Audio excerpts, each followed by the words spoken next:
Hello everyone, সবাই কেমন আছেন? আজ সকাল সকাল চলে আসলাম ছাদের উপর। নতুন নতুন মুরগি এনেছি। বাচ্চাগুলোকে দেখবেন। লেবু গাছটা ঠিক হয়ে যাচ্ছে আস্তে আস্তে শীতে। এ হচ্ছে ছাদের পরিবেশ। আজকে ওয়েদারটা খুব সুন্দর, রোদ উঠেছে ছাদে। বাংলাদেশ গাছটিও খুব সুন্দর লাগছে, লেবু গাছটিও সুন্দর লাগছে। আজকে পেয়ারা গাছে ফুল এসেছে আমার, পেয়ারা ধরবে খুব শীঘ্রই। এগুলো হচ্ছে দেশি মুরগি। দেশি মুরগি বাচ্চা নিয়ে এসেছি, 1 মাসও হয়নি এখনও, 15-16 দিন হয়েছে।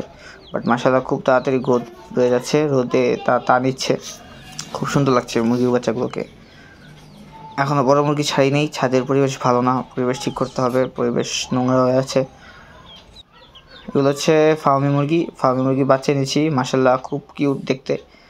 ইভেন বাচ্চাগুলো দেখতে নিজের কাছেও খুব শান্তি লাগে খাবার যখন খায়।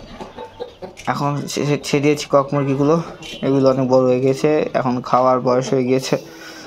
এগুলো খেয়ে ফেলে নতুন মুরগি আনবো ছাদে। মুরগি না পালে ভালো লাগে না। মুরগি ছাদে থাকলে ডাকাডাকিটা খুব ভালো লাগে, শুনতেও খুব ভালো লাগে। সকালবেলা যখন ডাক দেয় তখন মনটা শান্তি লাগে অনেক।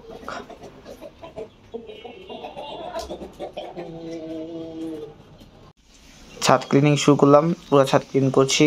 কালকে ছাদের প্রোগ্রাম আছে, তাই পুরো ছাদ ক্লিন করতে হবে। খুব পরিষ্কার করতে হবে। খুব অনেকদিন তো পরিষ্কার না করার কারণে নোংরা গিয়েছে।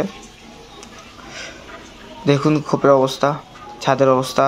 ছাদে বীজটা দিয়ে ভরে গিয়েছে ছাদ।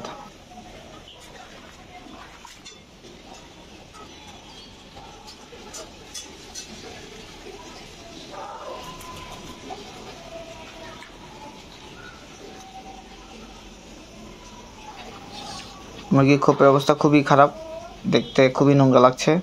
পরিষ্কার করা চকচক করছে।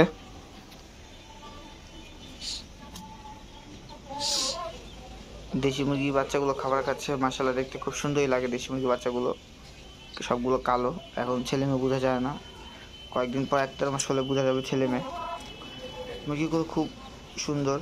এখনই কোনো বড় খাবার দিই না, এখন দিয়েছে ভুট্টার গুঁড়াই খায়। ফার্মি মুরগি ছেড়েছি। ফার্মি মুরগি যেই লাফালাফি করে। ফার্মি মুরগি কোনো সময় ছাড়া পালা যায় না, গ্রাম ছাড়া হয়তো বা ঢাকা শহরে খাঁচাই পালতে হয়। ফার্মি মুরগিগুলো দেখতে মাশাআল্লাহ অনেক সুন্দর। এগুলো অনেক লাফালাফি করে দেখে ছোটো জায়গায় ছেড়েছি। ছেলে মেয়ে এক জোড়া এনেছি, মাশাআল্লাহ দেখতে খুবই সুন্দর লাগছে।